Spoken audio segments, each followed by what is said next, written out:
Oke, kita langsung mulai saja ya sambil nunggu teman-temannya. Sebelumnya saya kasih tahu dulu, jadi nanti perkuliahan itu saya mulai. Kalau misalnya telat 15 menit masih saya tolerir ya, tapi kalau misalnya lebih itu saya anggap nanti tidak hadir. Ya, kita mulai aja. Oke, Assalamualaikum warahmatullahi wabarakatuh. Waalaikumsalam warahmatullahi wabarakatuh. Oke, selamat datang ya di perkuliahan Farmasi Lingkungan. Jadi ini mata kuliah baru ya. Saya juga baru mulai mengajar Farmasi Lingkungan. Jadi kita belajar sama-sama ya. Oke, sebelum kita mulai, saya minta absennya dulu. Sebentar.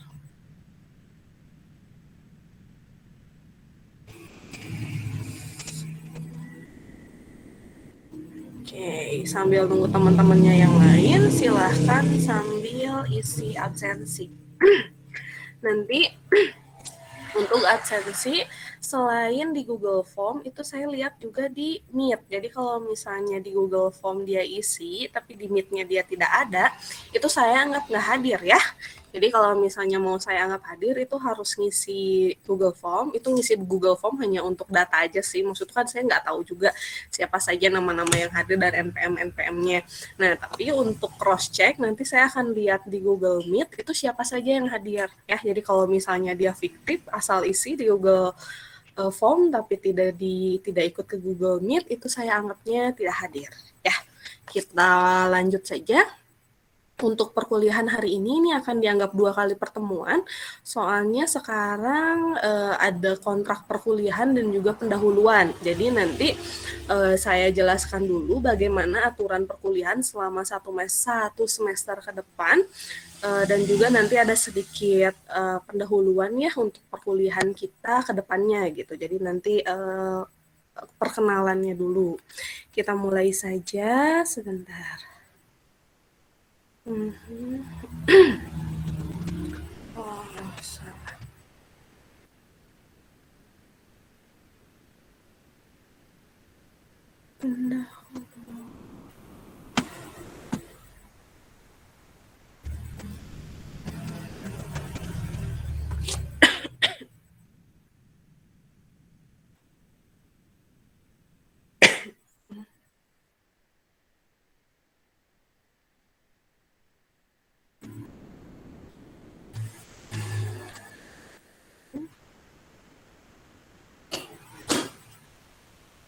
Nah, kita mulai saja ya, ini untuk kontrak perkuliahan selama 1 semester ke depan. Nah, ini. Oke, nanti ini untuk kontrak perkuliahannya. Nah, jadi untuk nama perkuliahannya sendiri ini Farmasi Lingkungan ya, seperti yang sudah kalian ketahui. Ini untuk beban SKS-nya sendiri terdiri dari 2 SKS teori saja. Ini untuk semesternya belum saya ganti ya, ini semesternya harusnya semester 7. Dosen pengampunya saya sendiri, Milia Suherman. Jadi nanti selama 1 semester ini akan saya pegang, Farmasi Lingkungan akan saya pegang dari awal sampai akhir. Untuk jadwal perkuliahan ini ada 3 kelas. Jadi kelas A itu Senin jam 1, kemudian kelas B itu Seninnya jam 3:30, dan ada kelas C itu hari Jumat jam 1. Nah, di sini tujuan dari pembelajaran Farmasi Lingkungan sendiri nih, mahasiswa mengenal dan memahami konsep manajemen, bukan manajemen apotek ya, maaf ini belum saya ganti.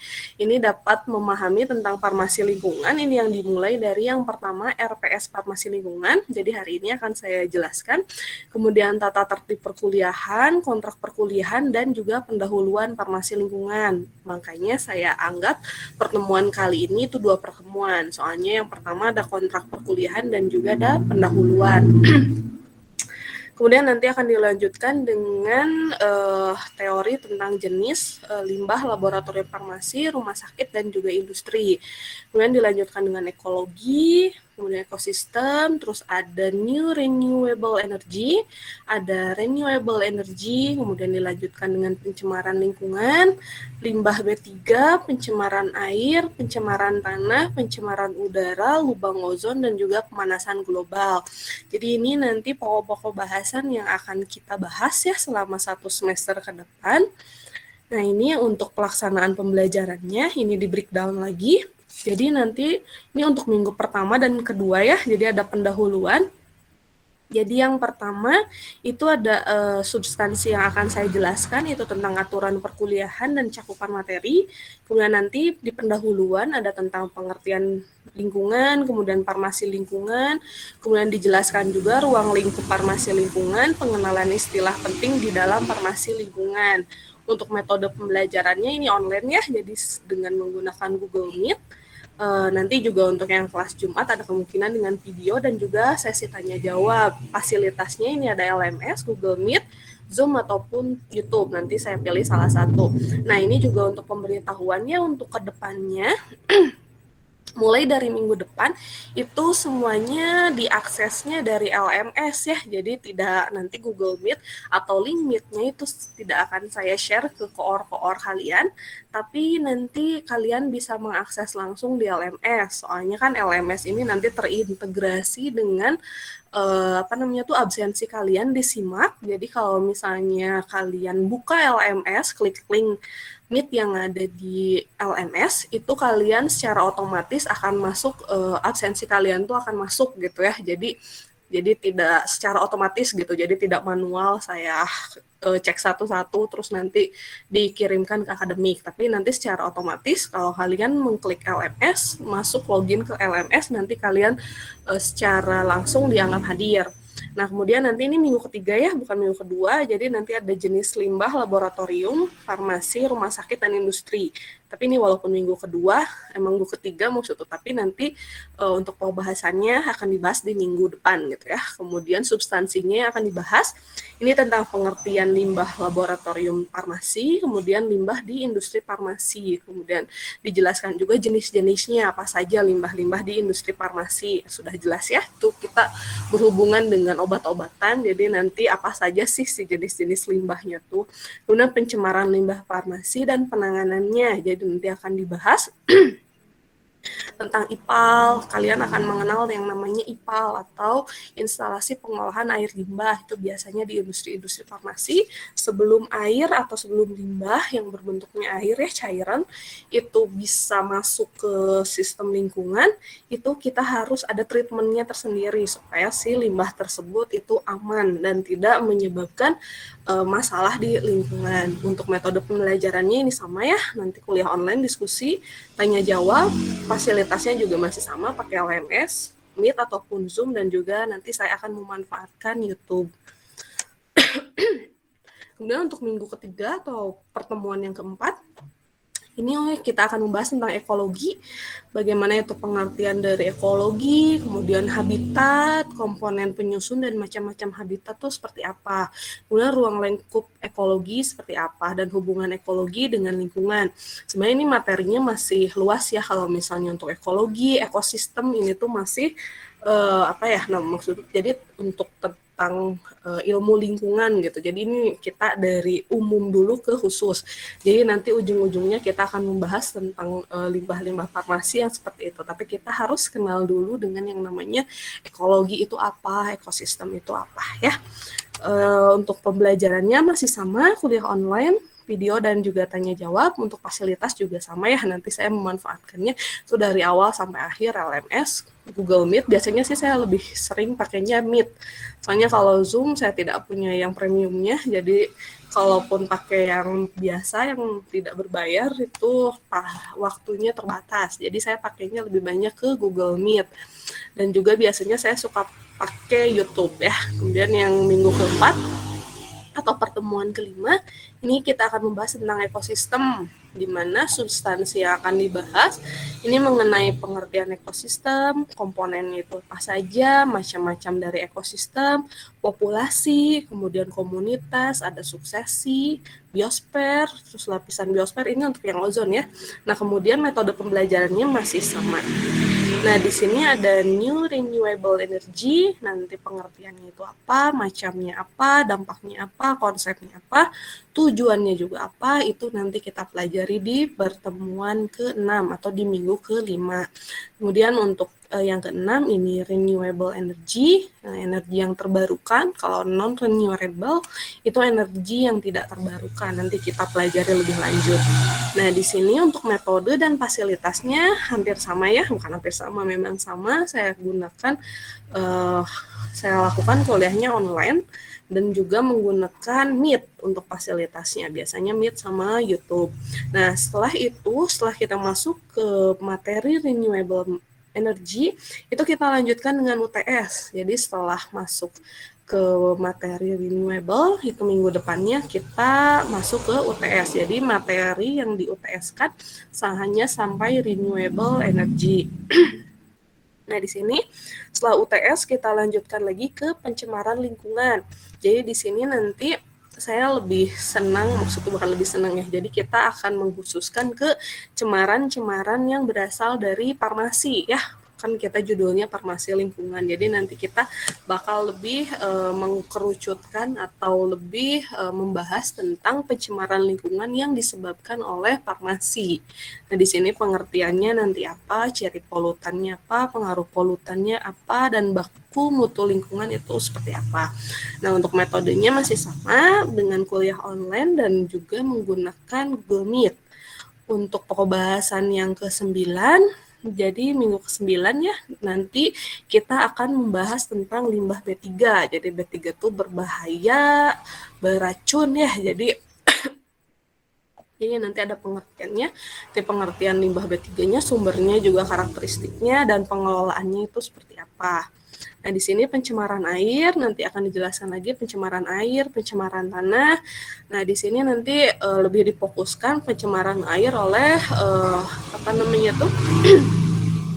oleh industri-industri farmasi ya, maksudnya industri farmasi, bahan-bahan seperti farmasi lah. Jadi nanti lebih dikhususkan kita menjelaskan tentang pencemaran air oleh sediaan-sediaan farmasi. Tapi nanti kita jelaskan dulu dari umumnya seperti penjelasan tentang airnya, badan air, kemudian pengertian pencemaran air, itu parameter kualitas air, dampak pencemaran air, penanggulangan pencemaran air. Jadi nanti selain itu pula nanti akan saya tambahkan IPAL ya, jadi instalasi pengolahan air limbah. Nah, itu biasanya untuk penanggulangan pencemaran air. Jadi supaya sebelum kita buang ke lingkungan, jadi sampah sih biasanya sih sisa-sisa produksi ataupun sisa-sisa sediaan farmasi yang tidak kita gunakan itu kan akan dibuang ke lingkungan. Nah, jadi untuk penanggulangan supaya tidak mencemarkan ke lingkungan itu biasanya kita treatment terlebih dahulu ya, yang biasanya untuk itu macam-macam nanti kita pelajarin. Kemudian ini ada pencemaran tanah juga, ada pengertian tanah beserta lapisan-lapisan tanahnya, kemudian pencemaran sumbernya, dampaknya, dan juga penanggulangannya. Nah, di sini pencemaran udara juga sama ya, nanti kita akan bahas mengenai pengertiannya, sumbernya, ada perbedaan indoor dan juga outdoor air pollution, kemudian dampak pencemaran udaranya, dan penanggulangan pencemaran udara. Kemudian nanti kita bahas tentang lapisan ozon juga ya, lubang ozon, pengertian ozon, kemudian ada pengertian ozon depletion atau lubang ozon, perbedaan reaksi ozon dan ozon depletion, dan sumber pembentukan ozon dan dampak pencegahan pembentukan ozon. Ini sama ya, metodenya masih online, dengan fasilitas kita masih menggunakan Meet dan juga YouTube, dan tetap kita akan menggunakan LMS. Ini yang terakhir, nanti kita akan membahas tentang global warming ya, atau pemanasan global. Jadi seperti apa sih pemanasan global, terus efek rumah kaca itu seperti apa, terus sumber gas rumah kaca juga seperti apa, hubungannya global, pemanasan global dengan efek rumah kaca itu seperti apa, dan gejala dan pencegahan pemanasan global. Untuk metodenya masih sama, online, video, dan juga tanya jawab. Fasilitasnya itu tetap menggunakan LMS, Google Meet, dan juga YouTube. Nah, setelah kita mempelajari tentang pemanasan global, itu akan dilanjutkan dengan UAS atau ujian akhir semester. Jadi untuk materi UAS itu tadi ya, dari pencemaran sampai ke pemanasan global. Nah, ini untuk metode pembelajarannya dan bentuk kegiatan. Jadi untuk pembelajarannya sendiri, ini dilakukan dengan ceramah online ya, melalui Google Meet atau Zoom. Jadi saya menggunakan Meet.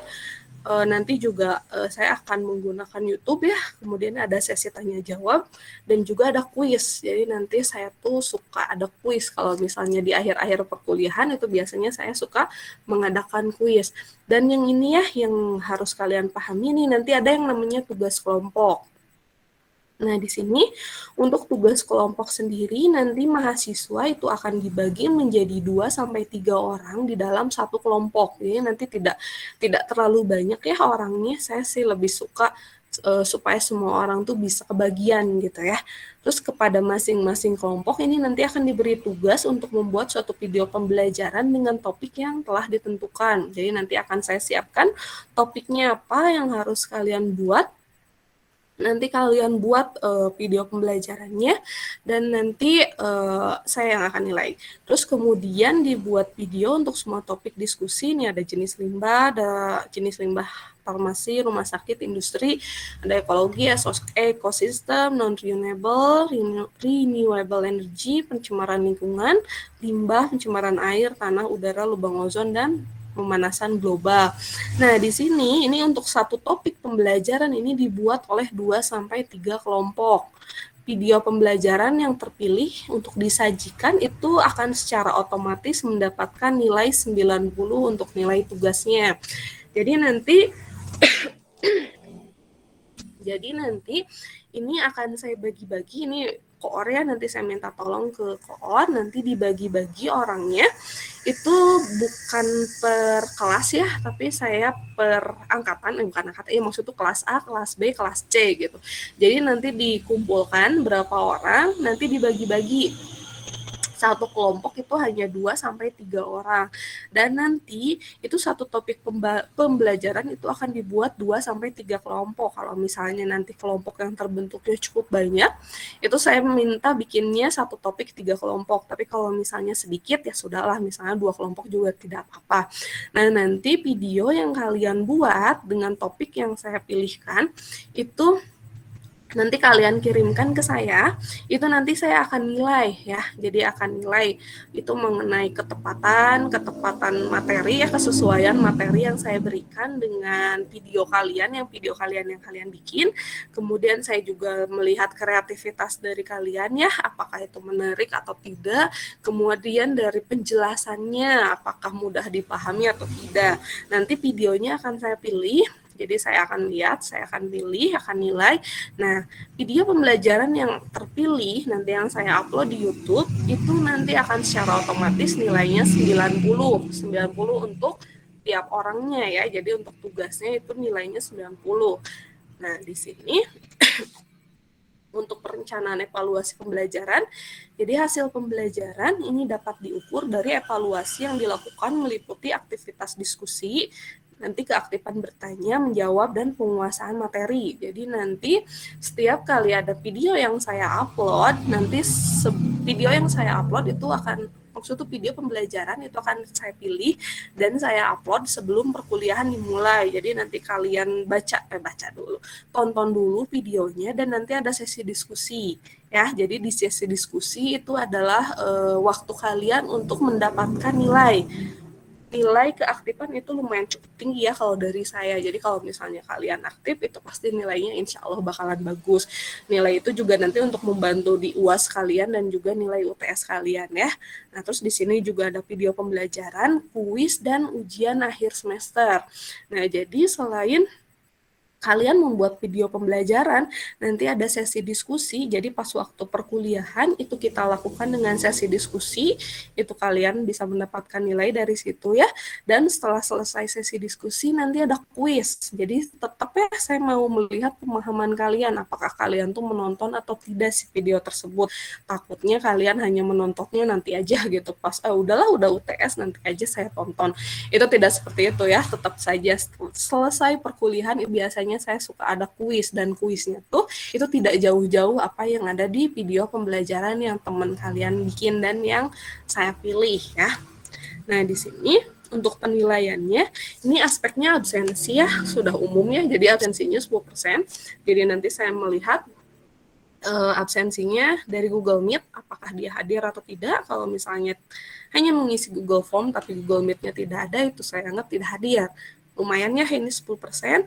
Nah, di sini untuk tugas kelompok dan kuis ini bobotnya cukup besar ya, 40%.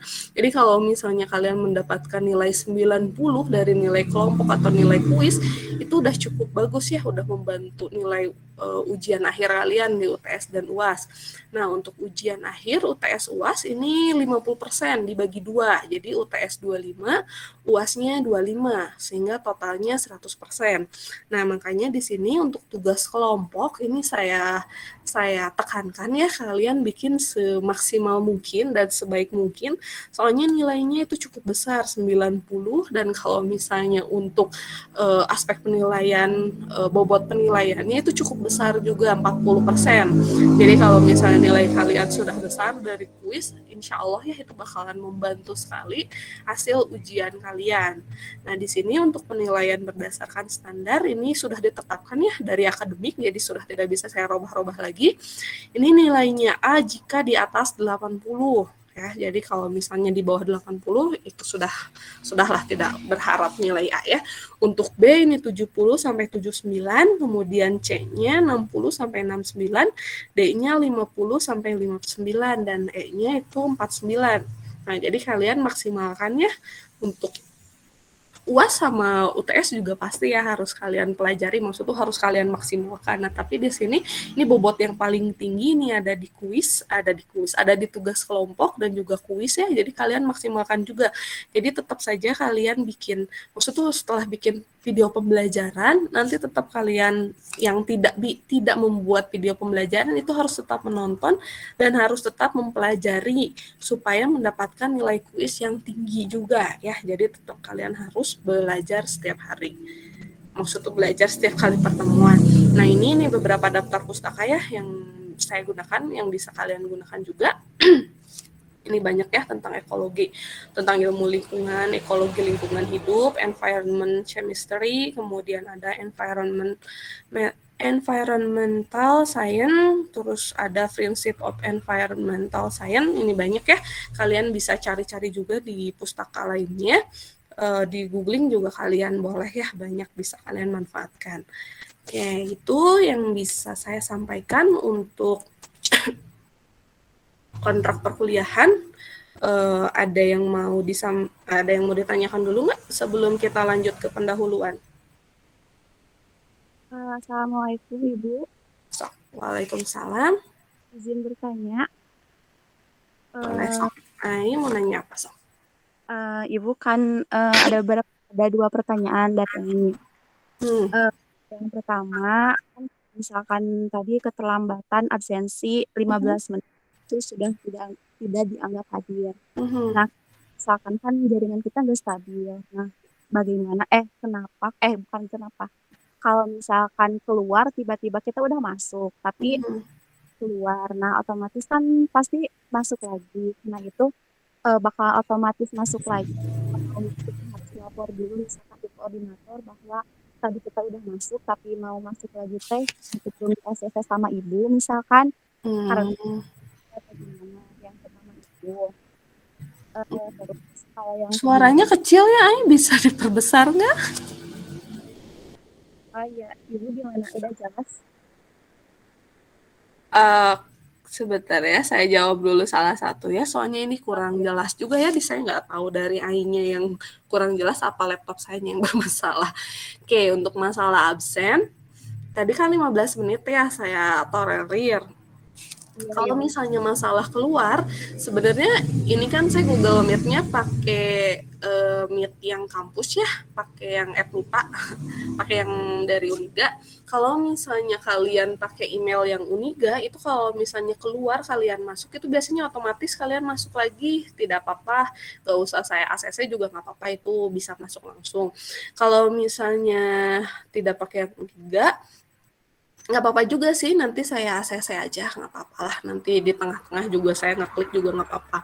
Nah, kalau misalnya masalah jaringan, itu kalian bisa nanti konfirmasi ke koor, ya, jadi nanti ke koor misalnya, aduh saya nggak ada jaringan, oke konfirmasi aja ke koor, nggak apa-apa, nanti saya juga nggak strik-strik amat kok, yang penting kalian tuh paham saja gitu. Saya tuh mau kalian ada di Google Meet ini tuh ya supaya kalian bisa mendengarkan dari awal sampai akhir gitu. Kalaupun misalnya memang masalah jaringan ya sudah gitu. Ya udah mau jadi gimanain lagi kalau kalian sudah mengusahakan, tapi kalian juga jangan dijadiin alasan misalnya saya ngantuk. Aduh, Ibu, atau misal ke koor, misalnya tuh Hisvia misalnya tuh ini nih jaringan saya jelek padahal mah enggak gitu juga ya gitu. Nanti kalian yang ada nggak dapat materinya. Yang penting kalian ada konfirmasi aja ya. Jadi nanti dari koor yang akan ngekonfirmasi ke saya. Misal tuh Bu, ini ada beberapa orang yang ada masalah jaringan. Oke, nggak apa-apa. Nanti saya juga bisa lah tolerir yang seperti itu. Yang penting kalian juga ada usaha untuk masuk. Ya ada usaha untuk masuk, jadi tidak menjadikan sinyal itu sebagai suatu alasan ya. Soalnya sayang juga nanti kalian juga yang tidak dapat materinya. Bukan saya yang rugi, tapi kalian yang rugi. Kalau misalnya ada apa-apa yang saya sampaikan gitu, kalian tidak mendapatkannya, itu kan kalian yang rugi ya. Kalau saya masih ya sudah, kewajiban saya kan menyampaikan gitu. Kalau misalnya kaliannya yang dari kalian saya nggak mau ikutan, ya udah nggak apa-apa sih, saya emang nggak itu, berarti nanti konsekuensinya ya dinilai ya begitu ya. Nggak apa-apa. So kalau misalnya nanti masalah jaringan mah nggak apa-apa lah, bisa kita kondisikan. Yang keduanya apa, suaranya nggak terlalu jelas ya Teh. Oh iya Ibu, Nah gimana sok Ibu? jelas sekarang mah. Oh iya. Ibu buat nanti kan tugas kelompok.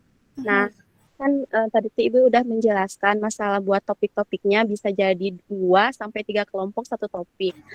Nah, di sana berarti kan kita tiap minggu itu jadi video gitu Bu. Jadi setiap mau perkuliahan otomatis kan nanti sama Ibu dipilih yang diupload di YouTube. Terus nanti pasti kan kuis gitu Bu. Iya. Jadi nanti kalian kan bakalan dibagi-bagi ya, nanti sama koor dibagi-baginya. Soalnya kan saya nggak tahu juga gitu ada berapa juga mahasiswanya. Nanti dibagi-bagi siapa yang kelompok 1, 2, 3, 4, 5, dan nanti topiknya saya kasih ke yang lebih detail dan ada rinciannya, biar kalian juga nggak terlalu maksudnya ya biar tepat aja gitu. Nanti saya kasih ke koor, terus nanti bagi-bagi. Nah nanti satu topik tuh ada 2 sampai 3 kelompok gitu. Jadi tidak cuma satu, saya maunya ada beberapa biar saya mau ngeliat importnya ya. Soalnya pengalaman dari kemarin itu bikin kelompok yang dia tuh terlalu banyak mahasiswanya. Jadi katanya tuh ada yang kerja, ada yang enggak gitu. Jadinya tuh ya kasihan juga gitu sama yang kerja, dan yang nggak kerja jadinya enak gitu maksud tuh. Apalagi saya kan biasanya lebih suka ya udahlah gitu tugas kelompok misalnya tuh oke nilainya segitu gitu, jadi semuanya dipukul rata gitu kan. Kasihan juga sama yang kerjanya banyak tapi nilainya disamakan gitu sama yang lain. Nah makanya saya maunya nggak terlalu banyak gitu. Nanti kalau misalnya ada temennya yang nggak kerja atau apa, lapor aja ya. Nanti misalnya tuh lapor saja. Kalau misalnya masalah dia tidak kerja atau apa, japri ke saya juga nggak apa-apa. Nanti saya ya ada pengurangan nilai ya kalau misalnya untuk kalian yang tidak kerja gitu. Soalnya kan kasihan sama temennya yang kerja. Nah, jadi nanti 2 sampai 3 orang saya batasi, nggak terlalu banyak. Karena nanti pembagian orangnya tidak terlalu banyak, otomatis kelompoknya banyak kan. Nah, kelompoknya banyak. Nah, kemarin juga pengalaman saya suruh ya udah bikin topik gitu gini gitu. Nah, mereka tuh karena ya nggak ada tantangannya gitu istilahnya. Ya udahlah bikin asal oh iya saya udah bikin tugas gitu. Bu, saya udah bikin tugas. Oke, gitu udah beres gitu, udah lepas tangan aja kayak gitu. Nah, saya nggak mau kayak gitu ya. Jadi saya mau ngelihat kalian berusaha semaksimal mungkin bikin tugasnya tuh nggak asal gitu. Jadi benar-benar kalian usahain. Nah, supaya nanti rewardnya juga itu cukup tinggi ya, 90. Nah, jadi kalian tuh ada effort gitu, ada effort untuk mengerjakan atau untuk membuat videonya tuh ya secara terbaik gitu. Jadi kalian melakukan mengerjakannya tuh dengan sungguh-sungguh gitu. Nah, nanti akan saya nilai, makanya nanti ada beberapa video nanti akan saya nilai mana yang dia lebih, yang istilahnya ya udahlah effortnya ini lebih bagus gitu. Oke, saya hargai dengan nilainya yang cukup tinggi. Tapi jangan khawatir, yang lain juga pasti saya nilai gitu. Cuman ya maksud tuh saya nilainya ya sesuai dari isi videonya, apakah dia tuh lengkap atau tidak gitu, atau misalnya tuh berdasarkan kreativitasnya dia mah asal-asalan gitu. Ya udah, kalau asal-asalan dapat nilainya juga ya nggak terlalu memuaskan ya. Jadi Nah, tapi dari situ nanti video yang diperoleh itu kan jadinya yang terbaik ya. Jadi bisa di-share ke teman-teman kalian yang lainnya dan itu teman-teman kalian juga bisa ya excited gitu nontonnya. Oh, ini videonya enak nih gitu. Videonya enak. Ini mudah dipahami dan juga lengkap gitu. Nah, dari situ makanya saya mau membuat video pembelajaran yang semaksimal mungkin gitu. Jadi kalian juga semuanya kerja. Kalau misalnya ada yang nggak kerja nggak apa-apa, nanti laporin aja ke saya. Nanti nilainya saya kecilin atau saya kurangin, tapi nggak bakalan saya bilang ke orangnya. Ya, itu aja ya Ayah. Ada yang ditanya lagi? Ya, Ibu. Sudah, Ibu. Terima kasih banyak, Bu. Oke, sama-sama. Yang lainnya ada yang ditanyain? Sok sebelum lanjut ke pendahuluan, nggak apa-apa sok biar jelas gitu. Jadi, oh udah jelas nanti tugas saya apa, terus nanti saya harus ngelakuin apa gitu. Oh, saya harus belajar atau apa, sok ada yang ditanya masuk aja.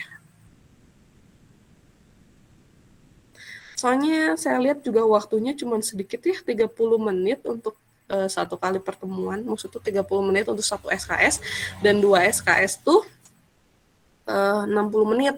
Tuh waktunya tidak cukup kalau misalnya saya ngejelasin dari awal sampai akhir gitu. Tuh yang ada waktunya habis untuk penjelasan dan ya maksudnya untuk sesi diskusinya kurang gitu. Nanti yang ada kaliannya yang kurang paham.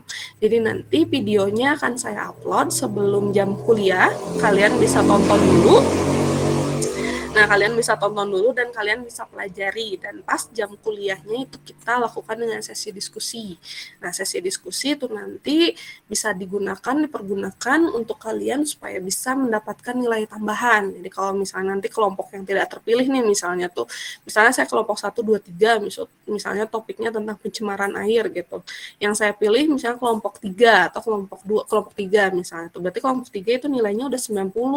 Nah, kelompok yang lain misalnya ingin mendapatkan nilai lebih gitu, boleh dari sesi tanya jawab gitu. Jadi nanti kalau misalnya sebenarnya sih saya maunya gini. Jadi nanti tuh yang kelompok 1 sama 2 itu jadi sesi penyaji, bukan penyaji sih. Jadi kalau misalnya ada pertanyaan dari teman-teman kalian, nanti akan dijawab terlebih dahulu oleh kelompok yang menyajikan materi tersebut gitu. Misalnya kelompok 1 sama 2 ya sudah, kelompok 3 kan nilainya sudah besar gitu. Tapi kalau kelompok 3 mau jawab juga nggak apa-apa. Nah, nanti sebelum saya yang jawab, itu nanti teman-teman kalian dulu yang jawab gitu ya. Jadi teman-teman penyaji topik tersebut yang bakalan menjawab atau siapapun yang jawab. Jadi nanti untuk sesi diskusi sebelum saya yang jawab itu teman-teman kalian dulu yang jawab ya. Jadi untuk mendapatkan nilai nanti nilai akan diberikan kepada penanya dan juga penjawabnya. Ya, gitu ya. Jadi supaya diskusinya bisa berjalan lah gitu. Jadi nggak cuman saya aja yang ngomong gitu, tapi kalian juga bisa ikutan. Ya, sok ada yang bertanya lagi nggak? Atau cukup jelas? Cukup jelas, Bu. Oke, cukup jelas ya. Kalau gitu, ini ada sedikit pendahuluan, nggak bakalan terlalu jelas sih sama saya. Nanti kalian bisa pelajari lebih lanjut lagi ya. Nanti PPT-nya bisa saya berikan. Oke, sebentar. Kita kalau misalnya tidak ada yang ditanyakan, kita lanjutkan ke sesi selanjutnya. Ini sedikit pendahuluannya untuk perkuliahan kita. Oke, sebentar. Ini kenapa ya? Cukup jelas, Ibu. Sebentar, nah ini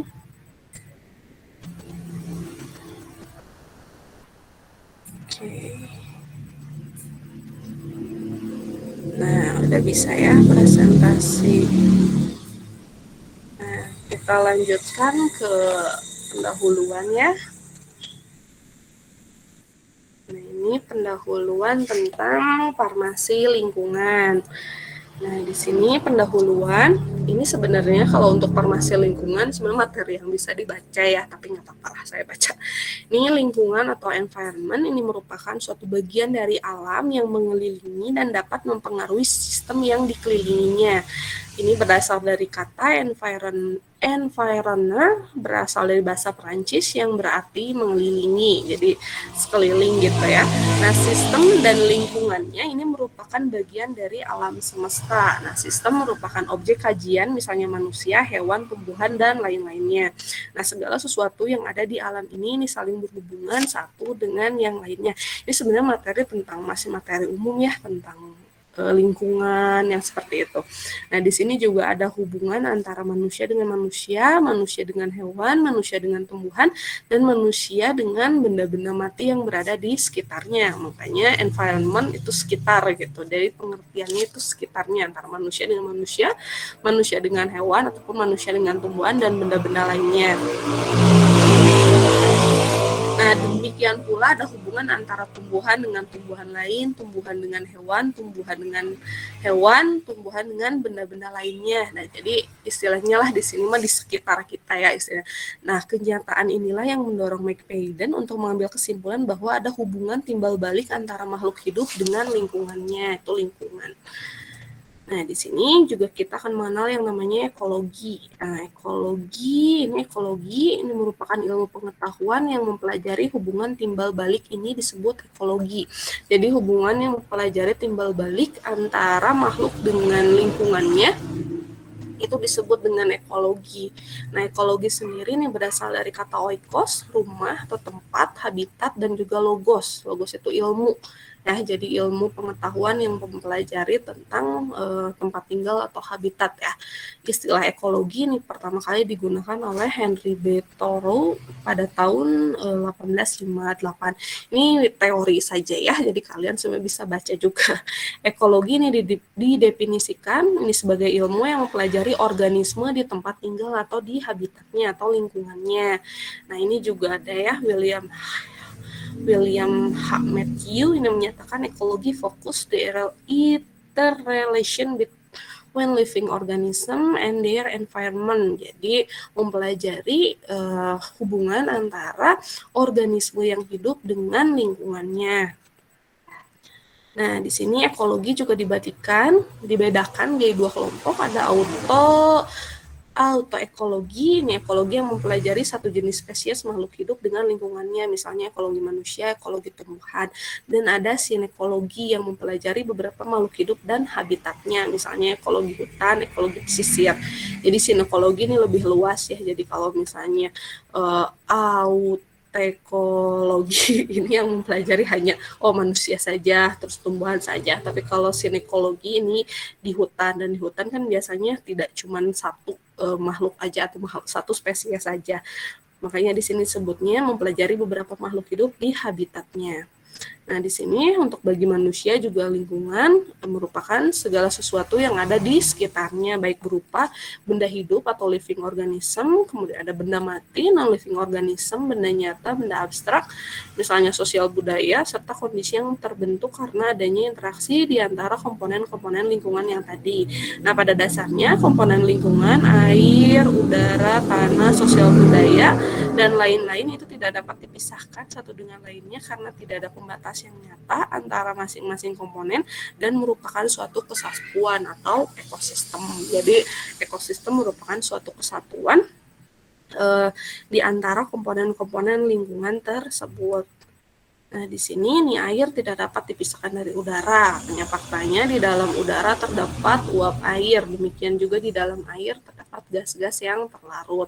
Benda hidup juga tidak dapat dipisahkan dari benda mati yang ada di sekitarnya. Terus kemudian di dalam mempelajari tumbuhan juga tidak mungkin kita hanya mempelajari tumbuhan itu saja, tetapi juga mempelajari benda mati di sekitarnya. Misalnya air, udara, tanah yang dapat mempengaruhi kehidupannya.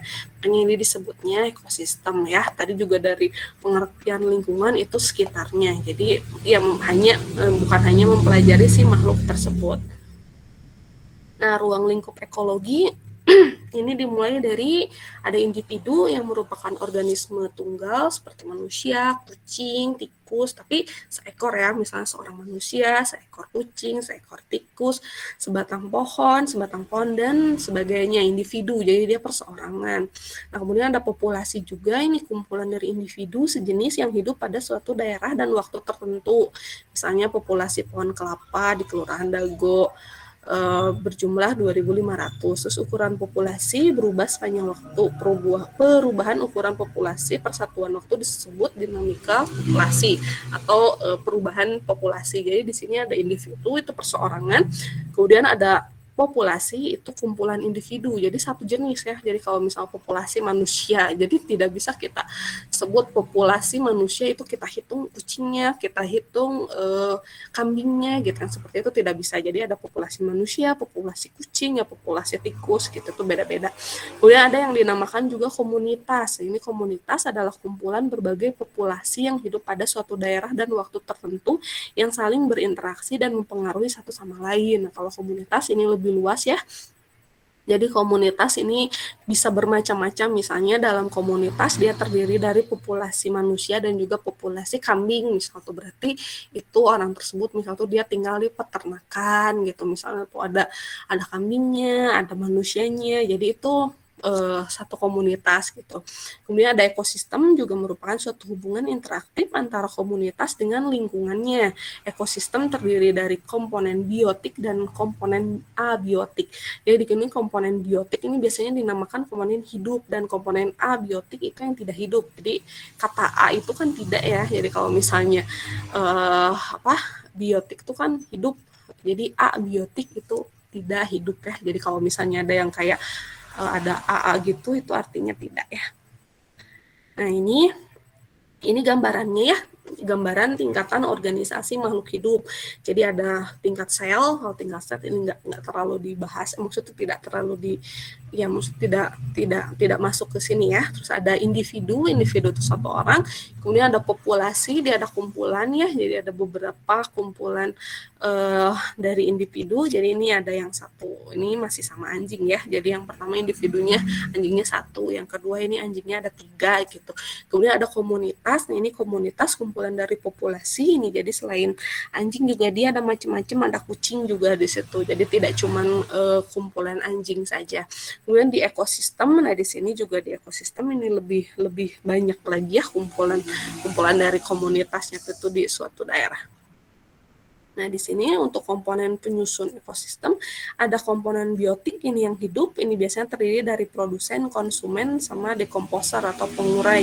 Jadi produsen, seperti yang kita ketahui, tumbuhan hijau ya, dia pembentuk, ya maksudnya membentuk suatu sumber makanan. Terus ada konsumen juga ada herbivore, carnivore, sama omnivore. Herbivora itu pemakan tumbuhan, karnivora itu pemakan daging ya, dan omnivora itu pemakan segala. Kemudian ada dekomposer atau pengurai, biasanya dia mikroorganisme. Jadi dalam satu ekosistem tuh dia terdiri dari ada produsen, konsumen, dan dekomposer. Nah di sini juga ada komponen abiotik atau benda mati, yaitu komponen yang tidak hidup, meliputi faktor fisik dan kimia. Faktor fisiknya yang mempengaruhi ekosistem itu seperti sinar matahari, suhu, air, tanah, ketinggian tanah, air, dan garis lintang, yaitu fisik ya, seperti maksudnya fisik kita bisa lihat gitu. Dan juga ada faktor kimia, ini komponen dan unsur penyusun komponen abiotik. Nah ini yang penyusun abiotik, faktor kimia, ini yang senyawa kimia lah seperti itu. Nah, di sini juga bentuk ekosistem, ada ekosistem alami atau natural ekosistem yang pada dasarnya dibuat oleh manusia tetapi terbentuk secara alamiah atas dasar kodrat dan irodat dari Tuhan. Misalnya sumber dayanya disebut sebagai sumber daya alam. Nah, sumber daya alam ini ada yang fisik, ada yang non-fisik, dan bersifat supernatural juga. Ini yang fisik seperti ruang, materi, dan energi. Kalau yang non-fisik ini waktu, biodiversitas alam. Terus ada yang supernaturalnya juga.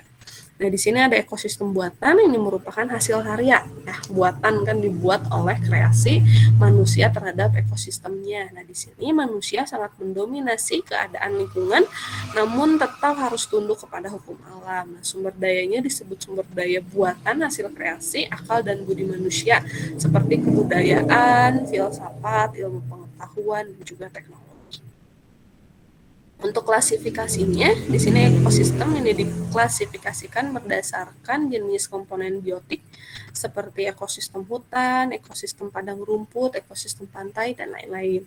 Kemudian kalau ekosistem juga dapat dibagi berdasarkan komponen abiotiknya, misalnya ekosistem laut, ekosistem air tanah. Ini yang hidup dan tidak hidupnya ya.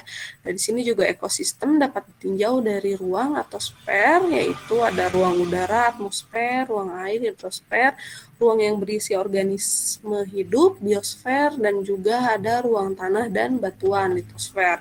Karakteristik ekosistem ini berdasarkan produktivitas, aliran materi dan energi, jumlah dan varietas komponen biotiknya seperti tumbuhan dan binatang.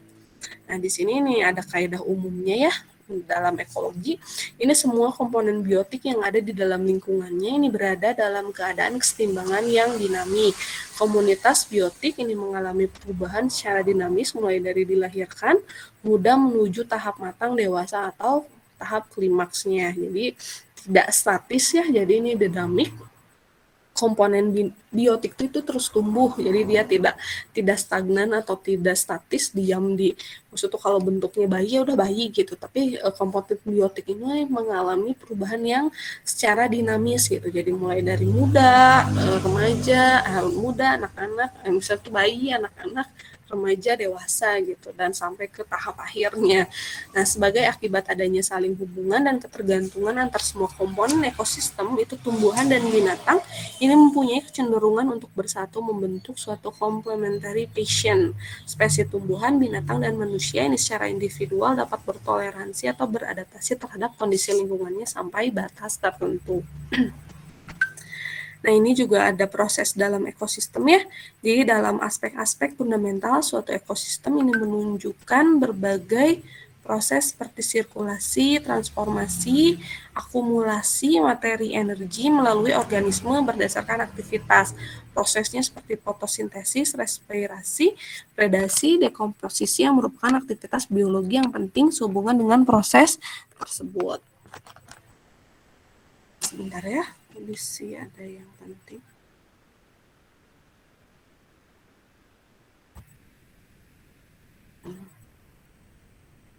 Oke, kita lanjut. Sebentar. Nah, oke, di sini ini ada proses dalam ekosistem ya. Jadi proses ini tidak linear melainkan saling makan dan dimakan yang kompleks berupa jaringan yang disebut jaring makanan atau rantai makanan. Jadi di dalam rantai makanan ini terdapat tingkatan trofik di mana tumbuhan menepati trofik pertama, herbivora di tingkat kedua, dan seterusnya sampai ke puncak. Nah, semuanya ada 4 atau 5 tingkatan tropik level, dan istilahnya itu dikembangkan oleh Lindemann jadi pada tahun 1942. Jadi ini ya piramida makanan ini sebenarnya sih sudah apa namanya tuh sudah banyak ya, kalian juga pasti sudah pernah lihat.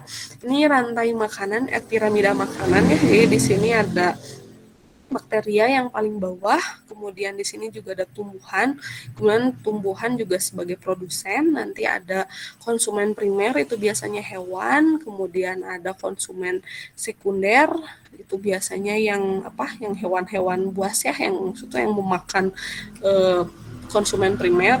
Nah, ini konsumen primer juga ada nanti dimakan juga oleh top level konsumen. Nah, konsumer, jadi dia memakan konsumen second ya, maksud secondary konsumen.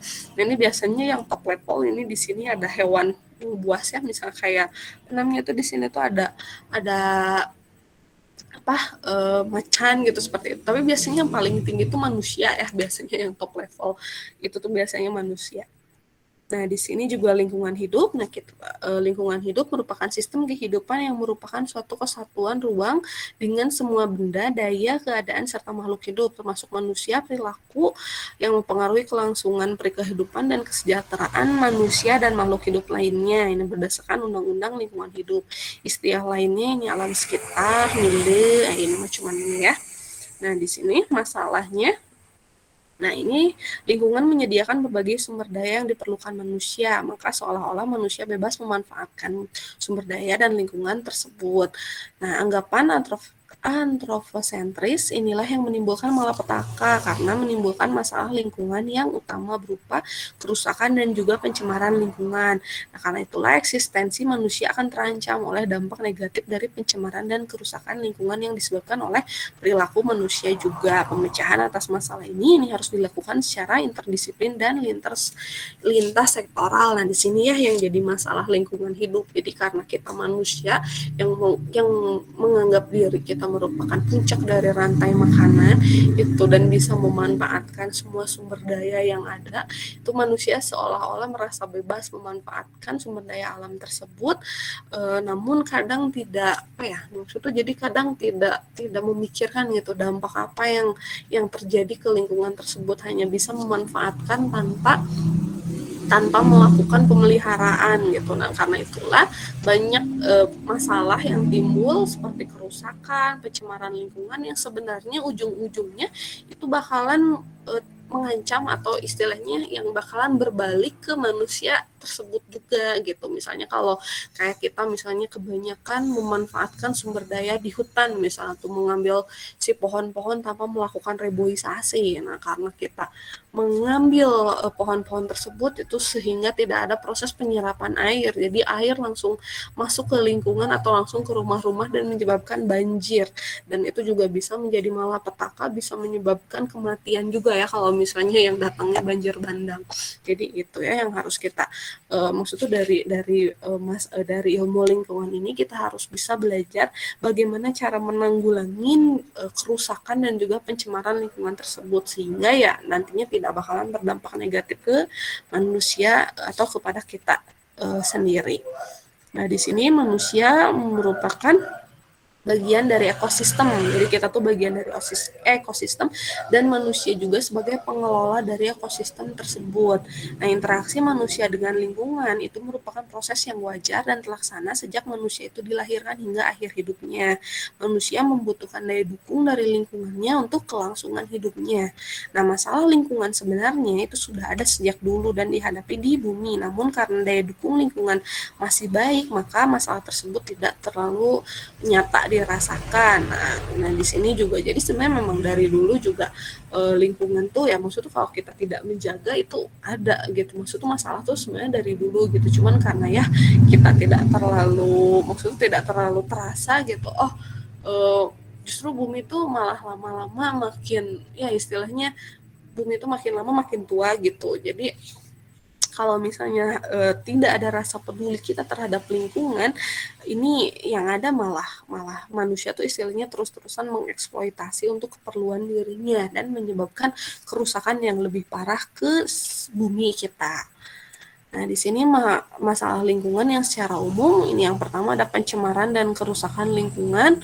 Ini udah jelas ya pencemaran, ada pencemaran udara, pencemaran air, pencemaran udara yang misalnya kayak polusi dari kendaraan bermotor, kemudian pencemaran air juga misalnya membuang limbah-limbah tuh langsung gitu ke alam gitu tanpa melakukan treatment terlebih dahulu, itu di alam nanti airnya malah jadi kotor terus membunuh si makhluk-makhluk atau biota-biota yang ada di air gitu. Terus ada pencemaran tanah juga, tanah misalnya untuk kita buang-buang aja gitu, sampah-sampah tuh dibuang gitu tanpa kita treatment dulu, tidak didekomposisi dulu, yang ada malah tertimbun dan terus tanahnya jadi tidak subur lagi.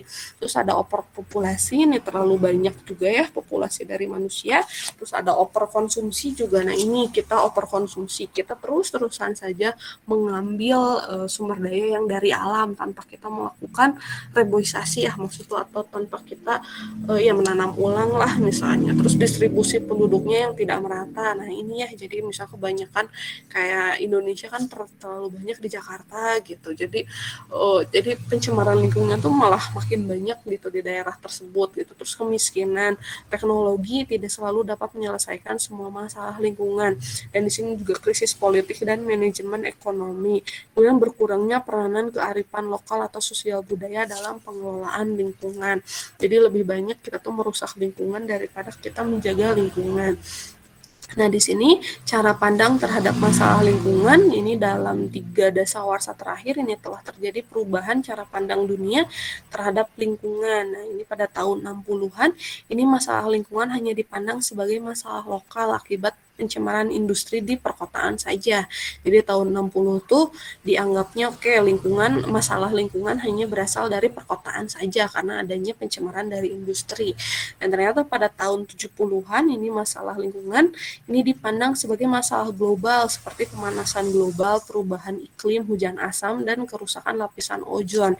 Jadi pada tahun 70-an ini manusia sudah mulai sadar ya ternyata masalah lingkungan ini bukan cuma masalah lokal, bukan cuma ini misalnya tuh hanya polusi di perkotaan saja mempengaruhi pernapasan dari masyarakat sekitar, tapi ternyata ini masalah global karena ini menimbulkan adanya pemanasan global, perubahan iklim. Sekarang saja ya di Indonesia itu iklim juga perubahan iklimnya itu tidak bisa diprediksi gitu. Padahal kalau dulu secara manual itu kadang kita bisa tahu kalau misalnya September gitu, ada berber berarti dia bakalan musim hujan gitu. Terus biasanya Maret gitu, kalau orang Sunda tuh seperti itu dulu tuh. Maret bakalan berhenti nih hujannya. Dulu pas waktu saya kecil itu masih kalau misalnya masuk ke bulan Maret, oke, ini bakal masuk musim kemarau. Setelah September, bakalan masuk musim hujan. Dan itu bisa terprediksi seperti itu. Tapi sekarang sudah tidak bisa ya. Jadi ya kadang bulan Maret juga masih hujan, atau misalnya September juga masih kemarau. Kalau kemarau panjang gitu. Kalau hujan panjang sampai banjir. Terus kalau kemarau panjang itu sampai ke kekeringan gitu. Petani itu nggak bisa nanam padi gitu. Ujung-ujungnya ya jadinya kelaparan kan seperti itu ya. Terus ada kerusakan lapisan ozon juga di sini ya, katanya kan ozon itu makin kesini tuh dia makin tipis soalnya banyak bereaksi dengan si cemaran lingkungan. Kemudian pada tahun 80-an timbul kesadaran bahwa kerusakan lingkungan telah bersifat global dan dapat mengancam kelangsungan pembangunan di muka bumi ini. Hal ini telah mendorong konsep pembangunan yang berkelanjutan yang diterima negara di seluruh dunia. Dan di sini baru tumbuhlah kesadaran tahun 1980-an untuk mengenai yang green back to nature yang seperti itu. Nah, di sini pada akhir abad 20 itu sampai kini terjadi perubahan paradigma, pandangan yang nyata atau paradigma di tingkat global tentang pembangunan ekonomi global yang berpengaruh pada perdagangan produk dan jasa. Salah satu persyaratan yang harus dipenuhi adalah semua proses produksi suatu produk dan jasa serta produk yang dihasilkan ini tidak boleh merusak dan mencemari lingkungan. Ini ada ISO 14000 tentang eco-label, green production, green economy. Jadi di sini dari akhir abad 20-an ya sekarang ya 2000-an sekarang kalau nggak salah. Itu tuh sudah ada aturannya ya kalau misalnya suatu industri itu dia harus punya ISO 14000. Jadi ISO 14000 ini tentang lingkungan environment. Jadi kalau misalnya suatu industri itu punya sertifikat ISO 14000 berarti industri tersebut itu menerapkan sistem penanganan terhadap limbah mereka gitu ya. Jadi sekarang itu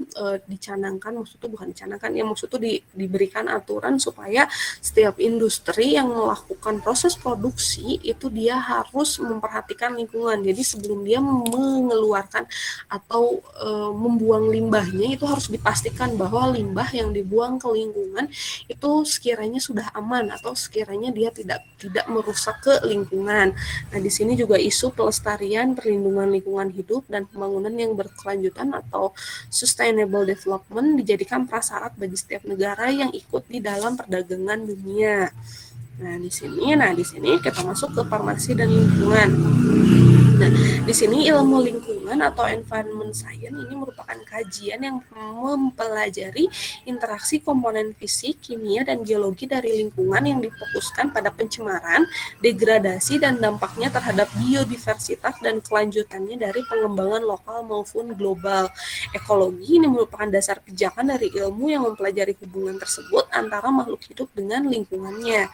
Nah, di sini farmasi lingkungan atau farmaco-environmentologi atau environmental farmasi atau green farmasi ini merupakan penerapan ilmu lingkungan pada bidang-bidang farmasi yang mempelajari hubungan timbal balik antara lingkungan dengan farmasi yang meliputi pembuatan dan penggunaan obat-obatan dan sistem pelayanan farmasi. Nah, di sini juga jadi Ini masih baru ya istilah farmasi lingkungan. Jadi di sini green farmasi ini mempelajari tentang penerapan ilmu lingkungan. Jadi sebenarnya masih bagian dari ilmu lingkungan. Ini yang mempelajari tentang hubungan timbal balik antara lingkungan dengan farmasi. Yang seperti kita ketahui bahwa farmasi itu ruang lingkupnya lebih banyak ke obat-obatan, kosmetik, yang seperti itu, obat alam. Itu jadi meliputi proses pembuatan dan juga penggunaannya ya. Jadi farmasi lingkungan itu mengatur tentang limbah-limbah hasil dari farmasi.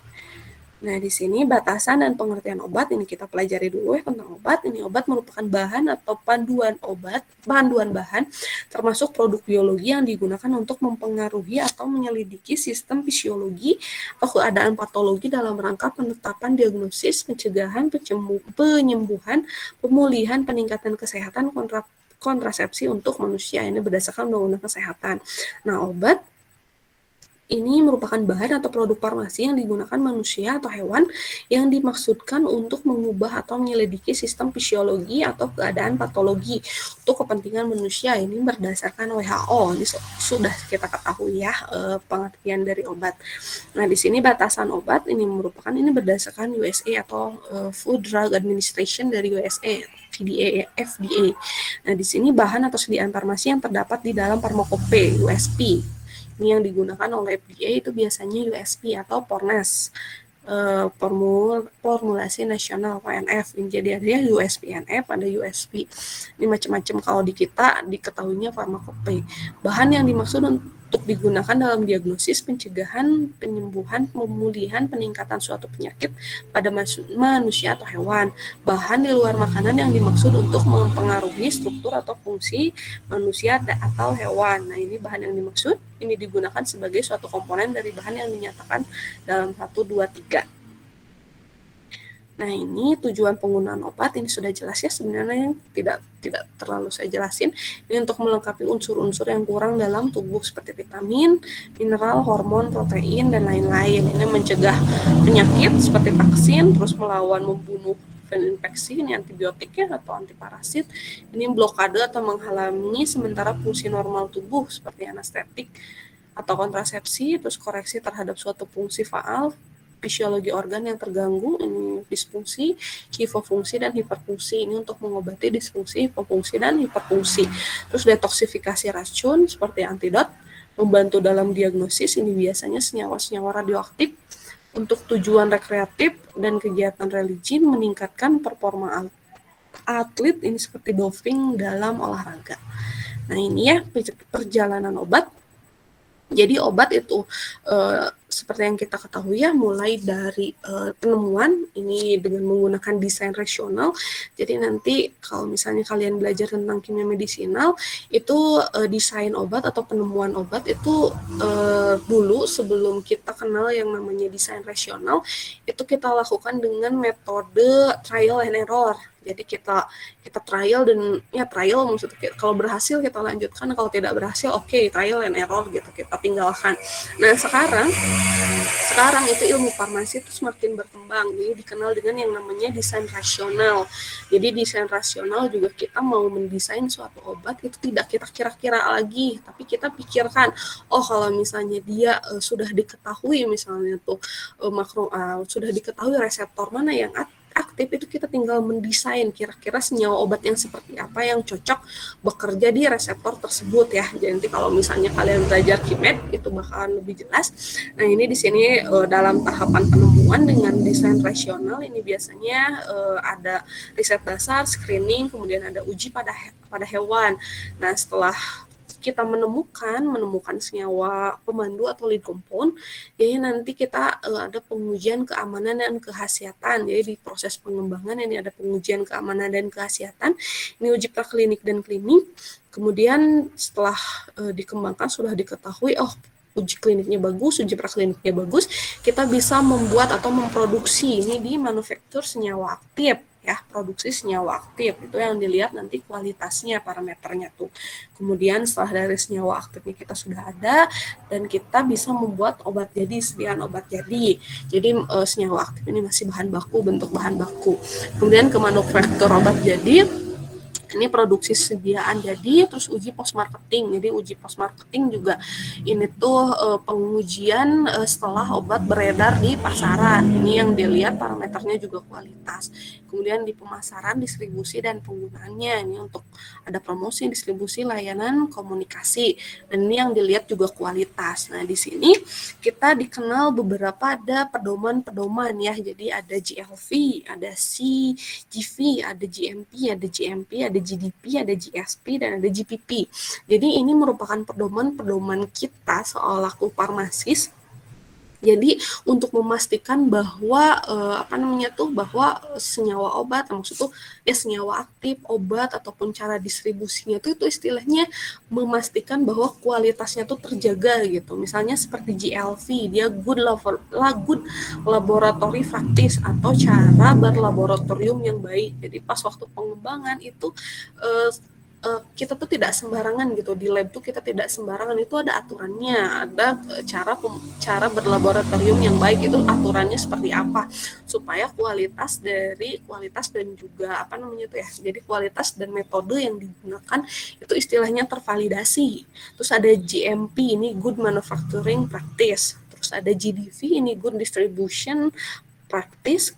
Ada GSP, ini good storage practice, jadi cara penyimpanan obat yang baik. Terus ada GPP, good pharmaceutical practice. Jadi kalau GPP itu cara pelayanan yang baik, jadi bagaimana kita cara melayani obat ke pasien dengan baik. Terus GDP, cara distribusi obat yang baik, itu bagaimana cara distribusi obat yang baik, itu ada aturannya, ada pedomannya. Nah, ini screening ketat obat baru. Nah, di sini ini berdasarkan dari drug discovery sama drug development-nya. Jadi kalau misalnya obat-obatan yang baru dikembangkan itu tidak segampang itu langsung muncul gitu. Jadi itu ada tahapannya gitu. Dari tahapan drug discovery itu awalnya 5.000 sampai 10.000 senyawa. Kemudian di uji klinik itu tidak lolos semua biasanya. Itu misalnya cuma 250, dan itu bisa sampai 3 sampai 6 tahun gitu prosesnya tuh. Kemudian setelah itu masuk ke fase klinik, uji klinik, itu biasanya tidak semua senyawa juga yang lolos. Misalnya cuma 5 senyawa, dan itu juga nanti ada uji fase 1, fase 2, uji klinik fase 3, ini macam-macam ya. Dan juga ada, kalau uji klinik kan dia sudah ke manusia, terus ada volunteernya juga ada 20 sampai 100, ini untuk fase 1, kemudian fase 2-nya 100 sampai 500, fase 3-nya 1000 sampai 5000, dan ini bisa memakan waktu 6 sampai 7 tahun untuk perjalanan obat sampai ke selesai di uji klinik. Nah, kalau udah uji klinik ini baru nanti masuk ke FDA atau Food Drug Administration. Kalau di kita itu lebih dikenal dengan yang namanya BPOM, Badan Pengawasan Obat dan Makanan. Jadi kalau misalnya nanti akan direview oleh BPOM, nah kalau misalnya nanti semuanya ACC, hasil uji kliniknya bagus, prekliniknya bagus, kemudian kualitasnya bagus, khasiatnya bagus, keamanannya bagus, itu baru akan diberikan yang namanya izin edar. Jadi kalau misalnya sudah ada izin edar, itu nanti obat bisa beredar. Dan itu bisa sampai sampai setengah sampai 2 tahun, itu masih cukup lama. Dan kalaupun dia sudah bisa beredar di pasaran, itu obat tidak bebas begitu saja, atau industri itu tidak bebas begitu saja. Ada yang namanya fase 4 atau post marketing surveillance. Jadi dia tuh pengujian yang setelah dipasarkan, jadi masih tetap ya. Dan itu ini untuk satu obat saja ini bisa memakan waktu hampir catatan ya 7 tambah hampir 13 tahunan atau sampai 15 tahun lah total itu untuk menemukan satu jenis obat saja. Nah, ini persyaratan umum ya, ini ada proses manufacturer. Jadi bahan aktif farmasi ini haruslah aman, berkhasiat dan bermutu. Dan dalam proses pembuatannya ini harus memastikan bahwa berpedoman pada CPOB atau CGMP. Jadi CGMP itu artinya current, jadi C-nya tuh current gitu ya, current GMP, current good manufacturing practice. Nah, ini juga ada tambahan bahan eksifien ya, harus aman, tidak berlebihan, tidak mengurangi ketersediaan hayati dan efek terapi obat, kemudian tidak mengganggu dalam pengujian dan penetapan kadar obat, dan harus bermutu. Masuk ke proses manufakturer, nanti dapat yang namanya sediaan farmasi. Dan sediaan farmasi ini harus memenuhi persyaratan aman, berkhasiat, dan juga bermutu. Nah, ini obat-obatan yang baik pada saat pembuatan, penyiapan, dan distribusinya ini harus terlindung dari pengaruh lingkungan seperti panas, cahaya, lembab, dan juga debu agar tetap aman, berkhasiat, dan juga berkualitas. Nah, pada proses industri ini harus menerapkan CPOB, kemudian pada proses distribusi ini harus menerapkan CDOB. Nah, di samping itu pula industri dan produk farmasi serta perawatan personal ini dapat pharmaceutical dan personal care produk ini dapat mencemari lingkungan terutama air, tanah, dan air permukaan sebagai akibat penggunaan dan pembuangan yang salah. Nah, ini kalau misalnya nanti suatu industri farmasi, kalau dia tidak mentreatment limbahnya dengan baik, itu bisa menjadikan dia tuh sumber pencemar bagi lingkungannya. Nah, di sini nih sumber bahan obat ya. Jadi bahan obat tuh dia bisa berasal dari tumbuhan. Ini banyak ya dipelajari di fitokimia atau lebih dikenal nanti lead compound atau senyawa pemandu, kemudian ada nanti hewan, biasanya yang tumbuhan tuh yang diisolasi yang seperti itu ekstrak yang dari hewan, yang dari herbal, kemudian ada dari herbal, ada sumber biologi lainnya, kemudian ada mikroba dari jamur, ini berdasarkan bioteknologi, ada hasil sintesis, ada juga dari mineral ya pertambangan. Nah, di sini ini siklus supply chain dari obat, jadi dari PBF bahan baku, jadi ada ya PBF bahan baku. PBF bahan baku juga itu asalnya dari industri bahan baku, nanti masuk ke manufacturer. Dari manufacturer menerapkan GMP, nanti masuk ke distributor, ini dari distributor ke subdistributor menerapkan GDP, nanti masuk ke apotek, ini menerapkan GPP, Good Pharmaceutical Practice, kemudian masuk ke pasien. Nah, di sini jalur distribusi obat dari industri ke pedagang besar farmasi, nanti dari PBF atau pedagang besar farmasi ke apotek, IFRS, kemudian ke klinik, baru ke pasien. Nah, ini ilustrasi farmasi lingkungan. Nah, di sini di mana sih sumber-sumber pencemar farmasi yang bisa yang memungkinkan muncul gitu. Nah, di sini ini nih dari ada keanekaragaman hayati atau biodiversitas. Jadi ada yang dari tanaman, dari mikroba, dari hewan, kemudian dari manusia ya, kemudian dari mineral juga itu masuk ke industri. Nah, dari industri sebentar ya.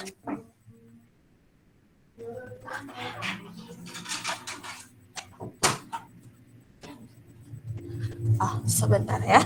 Nah, di sini bahan-bahan baku tersebut itu masuk ke industri, di mana industri menerapkan GMP. Nah, dari industri ini itu sebentar.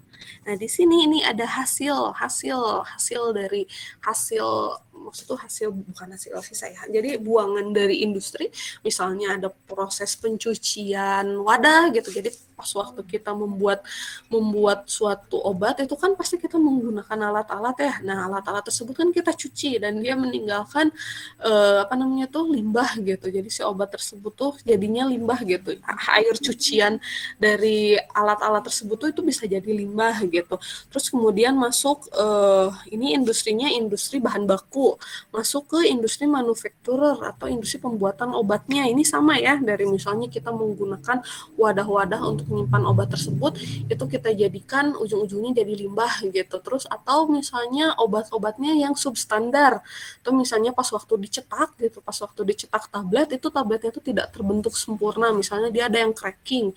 Nah, makanya dia tidak disebarkan, maksudnya tidak dilanjutkan ke proses distribusi, itu misalnya yang cracking itu dibuang. Nah, itu jadi limbah juga, itu sudah jelas-jelas.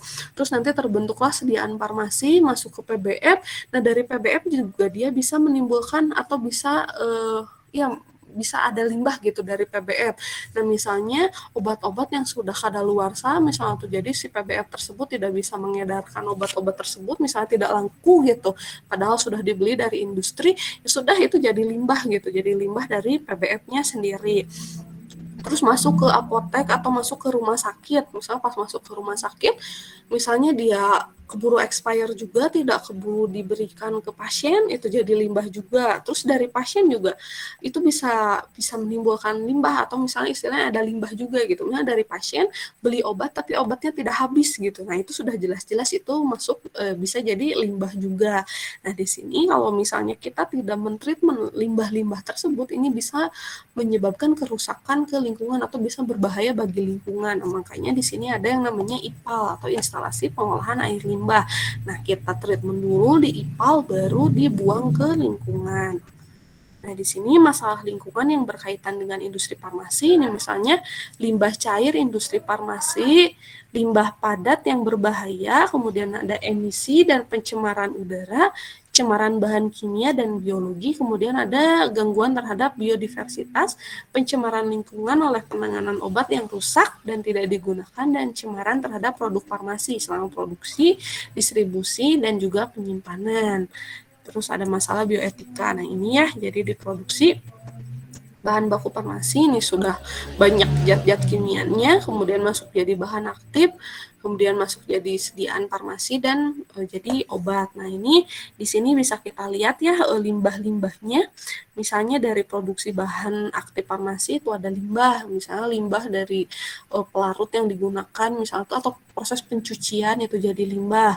Terus kemudian di sini juga untuk sediaan obat farmasi juga dia limbahnya, misalnya dia ada yang pas waktu dicetak dia tidak berhasil cracking, itu jadi limbah. Kemudian dari sediaan farmasinya ini juga ada yang produk yang cacat, misalnya dia ada yang sobek atau misalnya kadaluarsa, itu juga jadi limbah. Nah, di sini ini obat nih itu ya pengaruh-pengaruhnya ada proses hidrolisis, redox, isomerisasi, fotolisis, proses epimerisasi, siklisasi, ini yang mempengaruhi obat-obatan. Jadi obat itu bisa rusak kalau misalnya ya maksud tuh ada beberapa proses yang bisa menyebabkan obat tersebut rusak gitu. Jadi kalau misalnya proses si obat tersebut misalnya tuh dia mudah terpapar cahaya gitu. Kalau misalnya dia kena cahaya itu misalnya dia teroksidasi, warnanya berubah gitu. Itu jadi degradasi gitu. Jadi mutunya kurang gitu. Jadi dia malah jadi limbah gitu. Tuh limbah-limbah yang berasal dari obat-obatan. Nah, ini juga faktor yang berpengaruh dari obat ya, ada sifat psikokimia, ada faktor lingkungan, manufakturer dan pengemasan, ada faktor manusia juga. Ini yang bisa menyebabkan adanya degradasi. Ya, degradasi itu dia penurunan dari kualitas atau bisa menyebabkan obat tersebut mutunya berkurang gitu. Jadi kalau obat tersebut terdegradasi dan mutunya berkurang itu menjadi limbah ya, jadi limbah dari si industri tersebut. Nah, di sini pengertian obat yang bermutu, ini obat, produk obat yang bebas dari kontaminasi dan selalu memberikan manfaat terapeutik. Ya, ini yang sesuai dengan yang dijanjikan pada label pada konsumen. Jadi obat yang bermutu tuh ya di situ kan ada labelnya, istilahnya ada brosurnya gitu. Jadi kalau misalnya dia indikasinya untuk apa, ya dia harus sesuai gitu. Obatnya tuh sesuai dengan indikasinya. Ini ya, kesesuaian obat atau produk obat dengan kegunaannya yang telah ditetapkan meliputi karakteristik kualitas, yaitu identitas, kemurnian, dan kadar. Nah, ini berdasarkan kualitas ya, biasanya ini kadar-kadar pengujian kadar yang seperti itu. Ini ketetapan obat terhadap tujuan penggunaannya yang ditentukan oleh perbandingan khasiat dan keamanan obat terhadap penggunaan yang sesuai dengan pernyataan dalam label atau sebagaimana yang dipromosikan atau dipublikasikan. Kesesuaian obat terhadap spesifikasi dalam hal identitas, kekuatan, kemurnian, dan karakteristik lainnya. Nah, ini ya perjalanan obat di dalam lingkungan.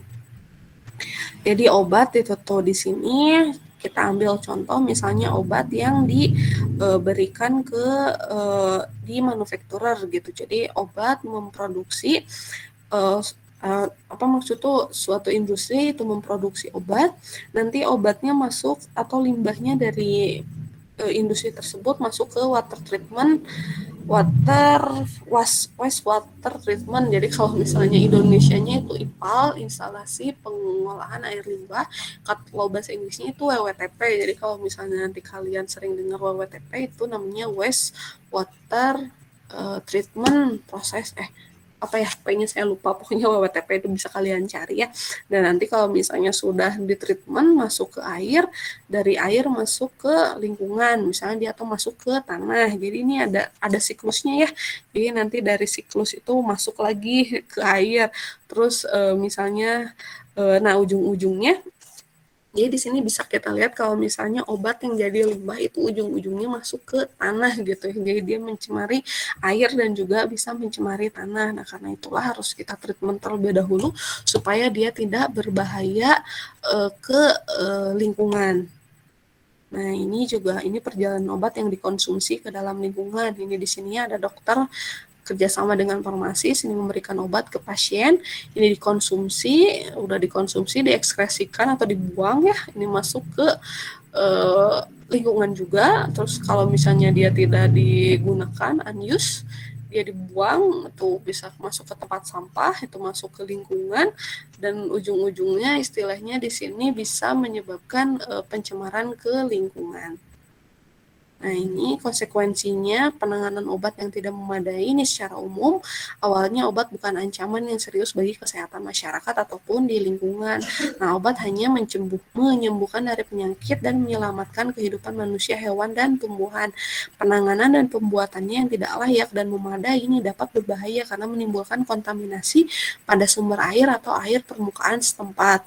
Obat yang telah kadaluarsa yang dibuang secara sembarangan ini dapat diambil pemulung yang kemudian dapat dijual kembali atau disalahgunakan. Jadi selain bisa merusak ke lingkungan, ini bisa merusak ke orang juga ya kalau misalnya ada penyalahgunaan gitu. Jadi kalau obat yang kadaluarsa yang kita tidak tangani limbahnya secara benar, langsung kita buang saja ke lingkungan atau ke tempat sampah, nanti bisa diambil, itu bisa dirubah atau bisa diganti si printingnya, expirednya ditambahin, jadi kesannya obatnya tidak expired, nanti dipergunakan ke manusia, itu malah dampaknya langsung ya, bisa keracunan, bisa masalah lah ke manusia yang mengkonsumsi obat tersebut.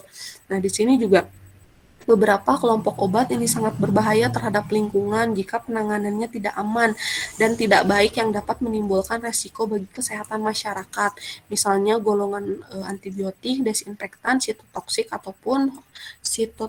ataupun hormon. Nah, jadi kalau misalnya ada industri farmasi yang tidak menangani obatnya dulu, misalnya yang dia buang itu antibiotik gitu. Misalnya dia tidak masukkan ke IPAL dulu, tidak tambahkan, biasanya sih kalau di IPAL itu kalau nggak salah ditambahkan NaOH gitu, jadi dia untuk memutus si rantai beta-laktamnya, cincin beta-laktamnya supaya tidak aktif lagi, baru dibuang ke lingkungan. Nah, kalau misalnya industri tersebut tidak melakukan treatment tersebut, misalnya dalam bentuk antibiotik, dia masih punya cincin beta-laktam gitu, masuk dimakan oleh hewan, misalnya kemakan, masuk ke air, misalnya dimakan sama ikan, terus ikannya kita makan, ikannya jadi resisten antibiotik, dan kitanya juga yang makan ikan tersebut misalnya jadi resisten antibiotik. Nah, yang ada kita kena resistensi antibiotik, jadi untuk pengobatannya itu butuh antibiotik yang tingkatannya lebih tinggi, itu bahaya ya. Apalagi kalau sitotoksik ini kan untuk obat-obatan kanker ya, itu lebih berbahaya lagi gitu. Kalau misalnya yang di industrinya saja itu kalau terpapar sitotoksik itu bisa berbahaya gitu, bisa kena kanker juga, apalagi kalau dia dikeluarin masuk ke lingkungan, nanti dimakan, terus kita makan juga, malah kita yang istilahnya yang jadi kena penyakit kanker yang seperti itu ya, itu malah lebih berbahaya. Terus hormon juga sama ya, itu bahaya banget. Nah, di sini nih pencemaran semakin hari semakin banyak yang dipacu oleh perkembangan farmasi dan kedokteran serta kecenderungan konsumen yang ingin merawat dirinya menggunakan obat dan produk perawatan diri. Obat sediaan farmasi ini merupakan paduan bahan-bahan kimia di mana di dalamnya terdapat bahan aktif dengan kadar dan sifat alamiah tertentu yang mempunyai kecenderungan untuk mencemari lingkungan. Nah, green farmasi ini dicetuskan oleh Christian G. Dalton, ini dari Amerika ya, ini merupakan gerakan untuk mencegah pencemaran lingkungan oleh produk farmasi. Nah, farmasi lingkungan bertujuan mulia agar produk farmasi menjadi aman bagi pengguna dan ramah terhadap lingkungan. Faktor lingkungan ini tidak boleh mempengaruhi kualitas produk farmasi dan sebaliknya, produk farmasi tidak boleh mencemari lingkungan. Nah, segitu saja mungkin yang bisa saya sampaikan. Jadi di sini obat Ini obat harus memiliki safety ya, harus, maksud tuh obat itu syaratnya itu harus safety, harus quality, berkualitas, dan juga ya maksudnya inovasi. Jadi obat itu kan makin sekarang makin berkembang. Nah, obat juga terbaik ketika diambil, maksudnya di taken together. Jadi maksudnya dia punya aspek safety, quality, dan juga inovasi ya. Oke, segitu mungkin tentang pengenalan farmasi lingkungan. Oke, sebentar.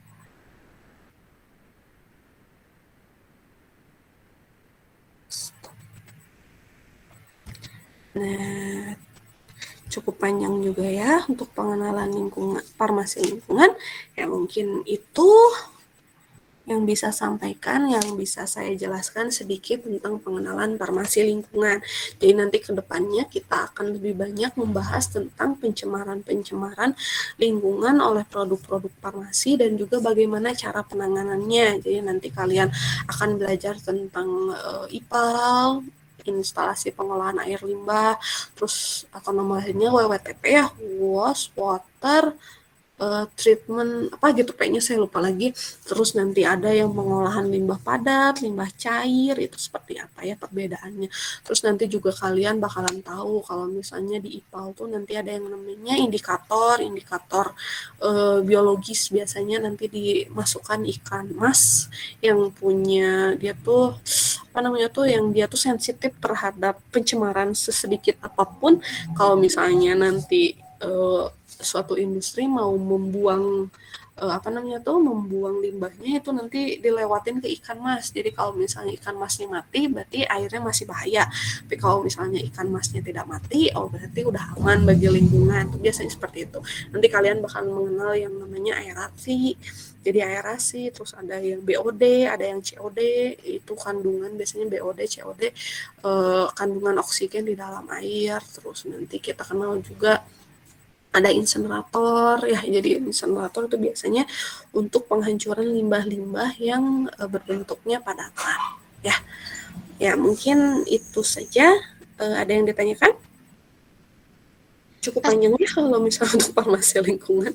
Ini masih pendahuluan, jadi belum kita bahas lebih lanjut. Sok, boleh kalau misalnya ada yang mau nanya? Assalamualaikum Ibu. Boleh, sok Pauja mau nanya apa? Iya Bu, saya masih penasaran yang IPAL itu Bu, instalasi pengolahan air limbah. Jadi kan yang limbah dari PBF, semua jenis limbahnya dikeipalin Bu.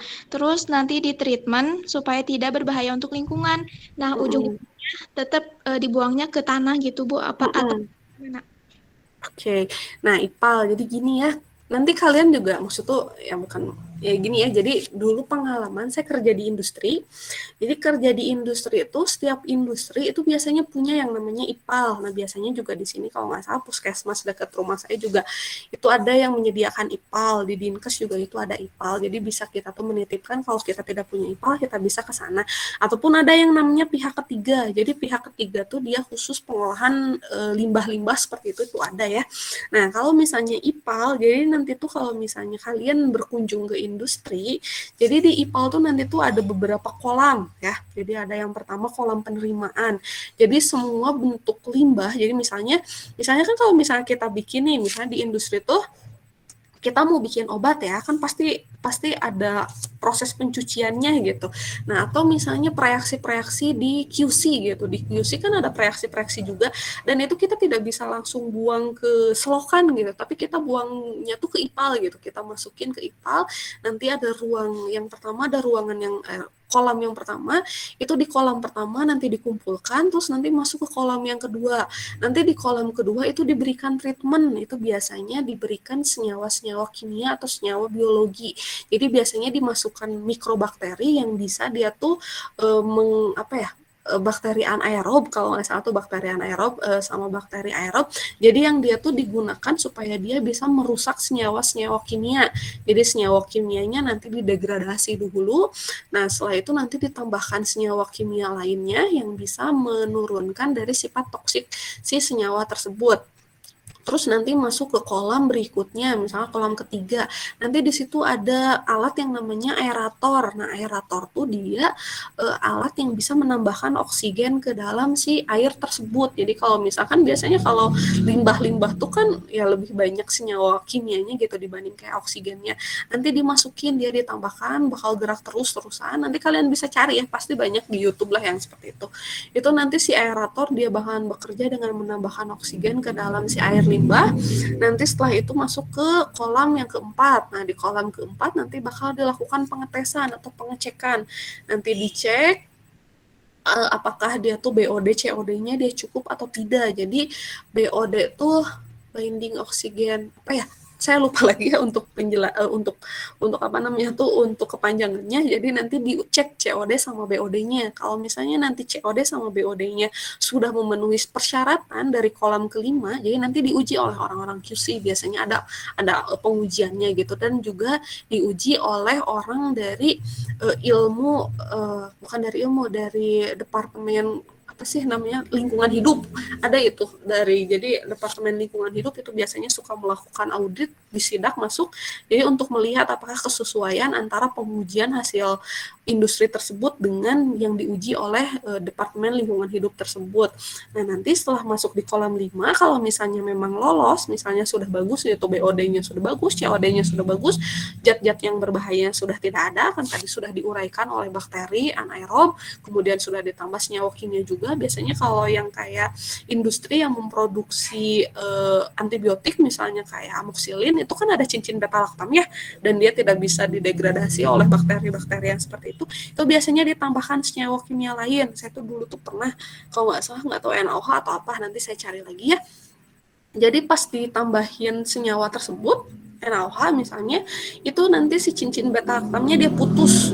Kalau cincin beta laktamnya dia putus, berarti sudah aman. Dia tidak akan menyebabkan resistensi antibiotik ke makhluk yang lainnya gitu. Nah, nanti kalau misalnya sudah aman, COD-nya sudah aman, BOD-nya sudah aman, zat-zat berbahayanya sudah tidak ada, nanti bakalan masuk ke kolam 6. Nah, kolam 6 tuh itu kolam yang sebelum dilewatkan ke lingkungan gitu. Nah, di situ ada yang namanya indikator biologis. Jadi di situ tuh biasanya ditambahkan ikan mas. Nah, karakteristik dari ikan mas itu biasanya ikan mas tuh maunya hidupnya di air yang bersih. Jadi nggak mau hidup di air yang kotor gitu. Jadi kalau misalnya ada air yang tercemar atau air yang ya berbahaya lah istilahnya, itu ikan mas bakalan mati. Nah, makanya dia suka dijadikan indikator gitu. Jadi nanti dilewatkan ke kolam 6 si air limbah tersebut. Pas masuk ke kolam 6, kalau misalnya ikannya ada yang mati, berarti airnya masih berbahaya atau tidak bisa dilepaskan ke lingkungan, dan kita treatment lagi, masuk lagi ke kolam pertama, masuk lagi ke aerator gitu, dan baru nanti dilewatin lagi ke ikan. Nah, kalau misalnya nanti ikannya sudah aman, dia sudah tidak apa-apa, istilahnya dilewatin air bekas limbah juga dia aman, baru air tersebut nanti dibuang aja, mau dibuang ke sungai juga udah nggak apa-apa, dibuang ke selokan misalnya, atau itu sudah tidak apa-apa, itu sudah aman. Jadi tidak bakal mencemari lingkungan atau tidak akan mencemari si air tersebut. Begitu ya, ya. Dan itu juga ada pihak ketiganya. Jadi kalau misalnya suatu industri, biasanya sih industri itu punya WWTP-nya tersendiri atau IPAL-nya tersendiri. Tapi kalau misalnya tidak punya, itu ada pihak ketiga yang dia bisa melakukan pengolahan air limbah sebelum dibuang ke lingkungan. Itu ada yang seperti itu ya. Jadi seperti itu. Nanti kita bakal mempelajari lebih lanjut. Nanti bisa kalian lihat-lihat di internet apa sih IPAL gitu. Nanti itu dia kolamnya banyak gitu, kolamnya macam-macam.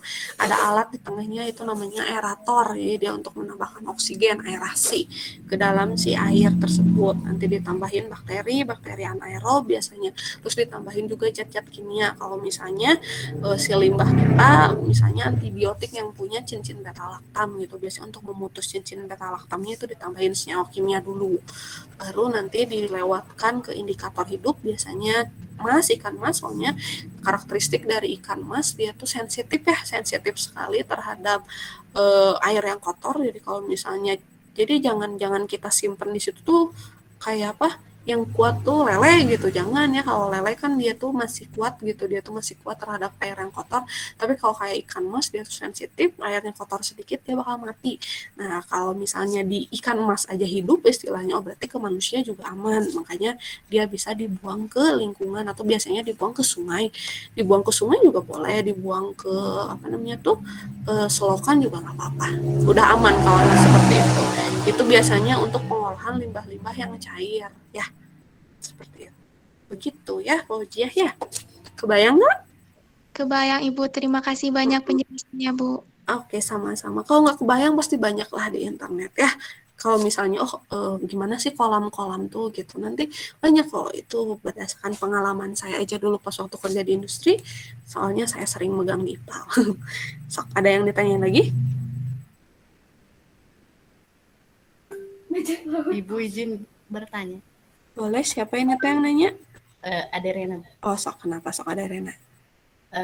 Bu, pernah ada masalah gak tentang limbah farmasi ke lingkungan? Oke, masalah limbah farmasi di lingkungan. Kalau misalnya saya baca, maksud tuh saya baca-baca ya selama ini juga berdasarkan pengalaman juga ya, pengalaman saya kerja di industri, itu kan ada yang namanya CGMP ya, CGMP atau Current Good Manufacturing Practice, dan itu ada tentang pengelolaan air limbahnya. Jadi kalau misalnya suatu industri itu punya sertifikat CPOB, itu harusnya dia menerapkan juga gitu pengolahan air limbahnya, dan harusnya sih tidak gitu. Jadi kalau misalnya suatu industri yang sudah punya sertifikat CPOB, itu dia ya kalau misalnya semua aspeknya dia sudah tanamkan dan sudah diujikan oleh BPOM, itu sih harusnya dia tidak bakalan melakukan pencemaran. Apalagi dia kan resikonya kalau melakukan maksud tuh aspek CPOB yang tidak dia ikutin, otomatis kan sertifikatnya bisa dicabut. Kalau sertifikatnya dicabut kan tidak bisa mengedarkan obatnya, berarti kan ya dia tidak bisa berjualan lah istilahnya ya, tidak untung. Nah kalau misalnya untuk kasusnya sendiri, sebenarnya sih saya belum ini juga ya, belum dapat juga. Paling nanti saya coba cari ya apakah ada atau tidak gitu kasus-kasus pencemaran oleh industri farmasi. Nanti boleh ya kalian masukin juga di video pembelajaran kalian. Jadi kalau misalnya ada yang pencemaran air, nanti studi kasusnya apakah sudah pernah atau ada. Jujur saya belum pernah menemukan sih, soalnya kan selama ini saya kerjanya di industri farmasi, dan itu karena menerapkan CPOB ya harusnya tidak ada gitu untuk masalah di lingkungan seperti itu gitu. Tapi kalau misalnya ya mungkin kalau industri-industri yang dulu sebelum ada penerapan CPOB dan ada sebelum penerapan yang ISO 14000 ya mungkin memang ada gitu. Pasti semuanya juga jadi seperti itu karena ada latar belakangnya. Cuman kalau misalnya untuk kasusnya sendiri, jujur itu saya belum tahu ya, belum pernah nyari juga gitu. Paling nanti saya coba cari lagi ya, ada Rena ya. Baik Bu, terima kasih. Sama-sama. Kalau kasusnya sih, jujur saya belum terlalu tahu ya, soalnya kalau pencemaran lingkungan yang saya tahu misalnya kayak minyak, yang kilang minyaknya, apa namanya tuh, yang kilang minyaknya bocor, atau misalnya tuh dia yang di industri yang kayak PIRT yang seperti itu kan tidak terlalu ketat, makanya dia sering buang limbah yang kayak misalnya buat tahu yang seperti itu kan ada bau juga kan ya lama-lama, soalnya kan dia komposisinya air ya. Air biasanya kan mikroorganisme tuh paling seneng tinggalnya di yang berair seperti itu. Nah yang seperti itu sih saya banyak ya lihat kasus-kasusnya gitu. Tapi kalau misalnya untuk industri farmasi masih kurang tahu ya. Cuman kalau misalnya untuk kalau industri farmasi memang masih kurang, maksud tuh masih jarang di blow up ya.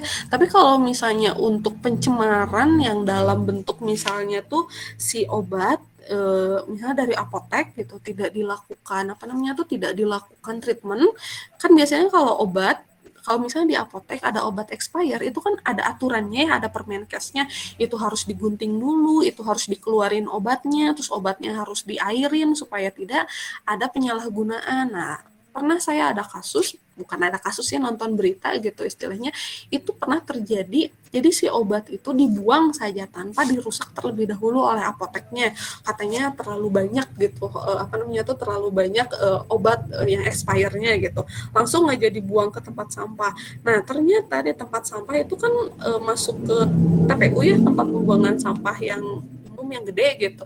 Nah di situ ternyata kan banyak pemulung ya. Nah pemulung tuh itu suka ngambilin si obat dalam bentuk strip, bentuk blister gitu, dan diambil terus diganti diganti si itunya tuh printingan dari expirednya. Jadi expirednya diganti jadi diperpanjang lagi, terus dijual lagi. Nah itu kalau itu saya sering-sering dengar. Nah makanya dari situ tuh sering terjadi yang namanya pemalsuan obat. Dulu pas waktu saya kerja di industri juga pernah ada kejadian seperti itu. Jadi ada kejadian salah satu obat yang dia tuh kualitasnya jelek gitu. Jadi obatnya tuh expire-nya masih lama gitu. Expire-nya masih 2 tahun sampai 3 tahun gitu. Tapi si obatnya tuh warnanya beda gitu. Jadi ada komplain ke pihak industri. Saya dulu yang kebetulan yang megang, jadi katanya kenapa ini warna obatnya beda sama warna obat yang biasa gitu. Dan setelah ditelusuri ternyata seperti itu. Jadi ada penyalahgunaan, jadi ada yang membuang obat, terus si obatnya diambil, terus dia ganti printingannya. Jadi expire-nya lebih panjang, terus dijual lagi ke orang-orang gitu. Kan obatnya lumayan agak cukup mahal gitu. Jadi dijual lagi. Nah, untungnya pasiennya teliti gitu. Jadi ada obat sebelumnya dia cek kenapa warnanya beda gitu. Ternyata karena dia sudah expire si obatnya tuh, ternyata dia mengalami degradasi gitu. Jadi ada reaksi oksidasi di si obatnya tuh. Jadi warnanya dia berubah, yang harusnya warnanya pink muda itu jadi warnanya tuh agak kuning-kuning gitu. Terus terjadilah komplain, dan dari situ semuanya langsung ditarik, dan dari situ dikasih peringatan kalau misalnya kalau obat yang tidak digunakan itu harus digunting terlebih dahulu. Nah, kalau itu kasus yang pernah saya tangani dan pernah saya dengar itu ya Rene ya. Tapi kalau misalnya yang pencemarannya ke lingkungan sih, yang ke lingkungan ke air itu saya belum dengar, belum baca juga. Tapi kalau yang pencemarannya seperti itu, yang limbah padat seperti itu tuh pernah, dan saya juga mengalami kalau yang itu mah ya. Ada lagi? Tidak ada? Oke, kalau misalnya tidak ada, nggak apa-apa, nggak usah dipaksain ya. Nggak usah dipaksain mau nanya, nggak apa-apa. Soalnya yang sekarang kan masih sesi diskusi. Nanti aja pertanyaannya dikumpulin buat pertemuan-pertemuan berikutnya. Nah, jadi mulai minggu depan, nanti tolong dipersiapkan ya. Nanti koornya bagi-bagi, di list dulu siapa nama orang-orangnya, terus dikumulatifin antara kelas A, kelas B, dan juga kelas C. Nanti bagi-bagi 2-3 orang, dan nanti saya berikan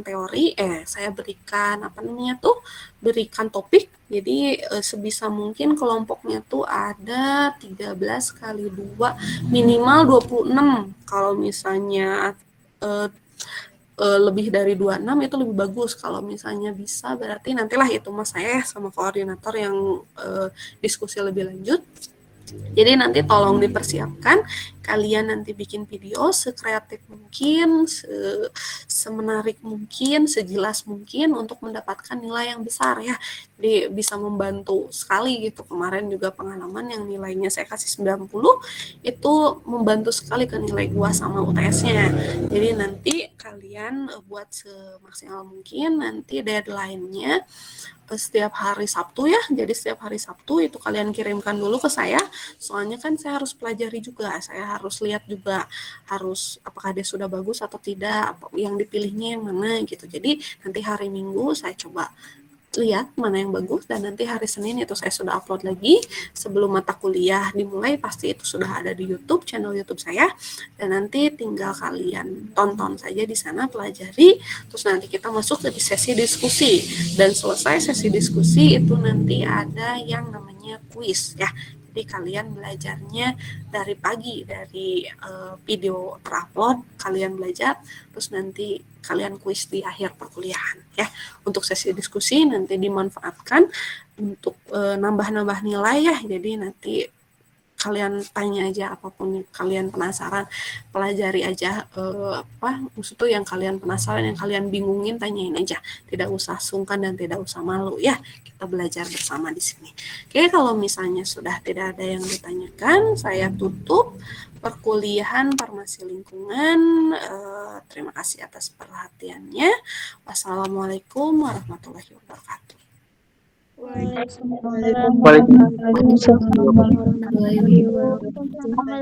Terima kasih, Bu. Oke, saya tutup ya. Terima kasih, Bu. Bu.